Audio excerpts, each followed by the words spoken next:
Hi everyone, welcome to another episode of Invest Power series. I'm David from Lend Power, and today I'd like to tackle another one of those most commonly asked questions: where to buy, as in at the level of what state, what city, that kind of thing. So initially assuming that you want to be able to invest in property, but you have no idea where to start out of the whole Australia. There's so many places that you could invest, or even in the back of your garden, but you have no idea where to start or how to start. So I thought, I'll give you guys some indicators today on what you could ask yourself, or what I believe are the three most important questions that you should ask yourself and get answered before you decide where to invest.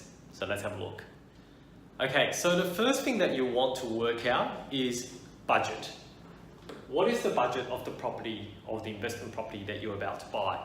And when we talk about the budget, it involves a couple of aspects to it. First thing is, how much cash do you have on hand that you can actually use to settle the property? Second thing is, what is your borrowing capacity, which you can find out from your bank and or mortgage broker. And once you get these two together, that's when you actually have a true picture in terms of what is the real budget for the property that I can look at. And usually when we talk about the cash savings versus the actual borrowing capacity, one is usually shorter than the other. So that will be your limiting constraint, and that will essentially limit you in terms of the budget of the property that you can look at. So definitely work that out first, and make sure that, to give an example, let's say for example, you're looking at a $400,000 property today.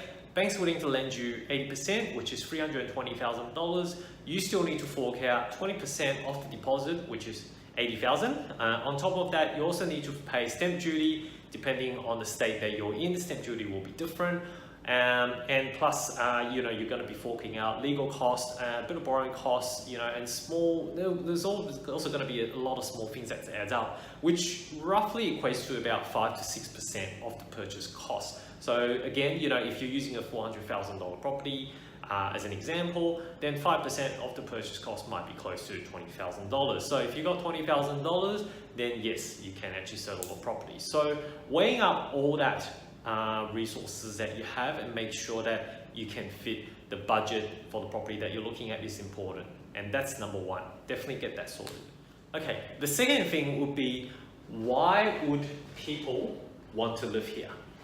So that's the second question that you probably want to tackle in terms of determining which state, which suburb to invest in. So I think the easiest way to illustrate with an example. You'll be looking at like fundamentals. So for example, like my Moreton Bay investment property, when I bought that, I was certainly looking at buying into the upcoming University of Petrie, which is to be built out by 2020, and also will attract university students across the board to obviously to be able to live around the place. So that to me is obviously a good fundamental change for the area that's going to attract more people moving into the area, and that's why that ticks the box of why would people want to live there. Now, not only that, because when I was on the ground to do my due diligence, I've also checked around the area.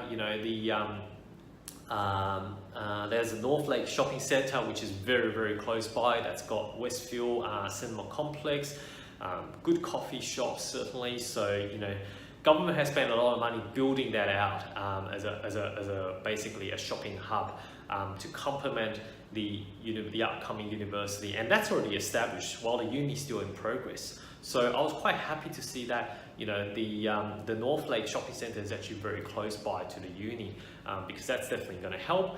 On top of that, to the southern side of the university side, there is already the Strathpine shopping centre, which is also established. It's got Big W, it's got these big retailers already in place. So for me, there's multiple opportunities that for people to be able to move here, either to look for a job.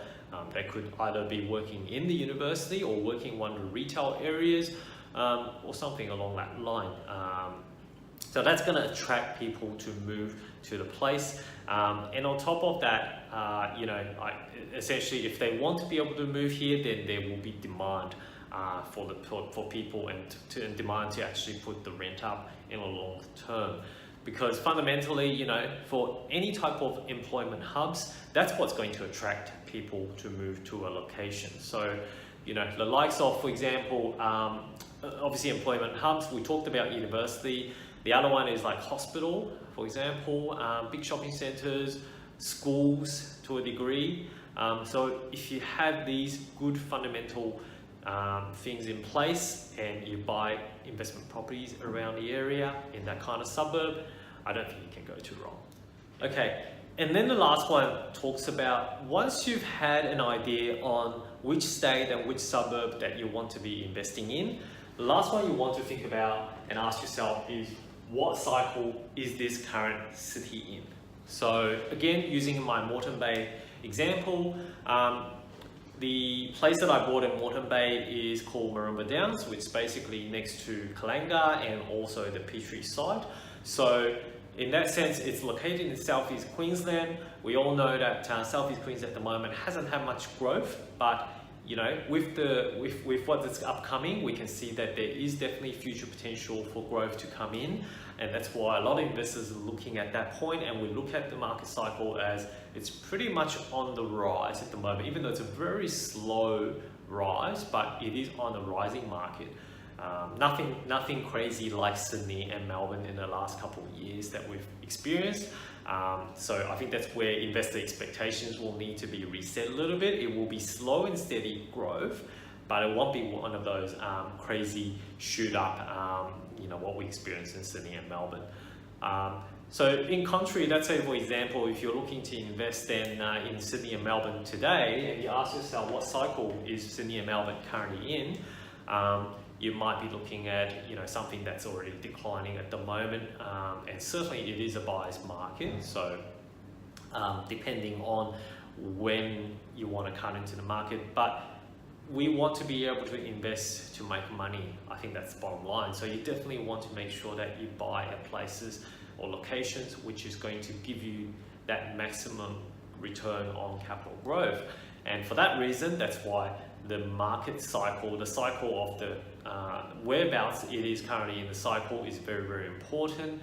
And that's what we have today in terms of the three most important questions that you should ask yourself for where to buy and where to invest at the state/suburb level. So I know it's quite holistic and I don't actually drill down to the specific suburbs, but I hope that by using the example, you know, of my own, of what I've gone through myself, at least it hopefully gave you a bit of idea in terms of where you can start. Okay, so as always, if you've got any questions, just feel free to comment below.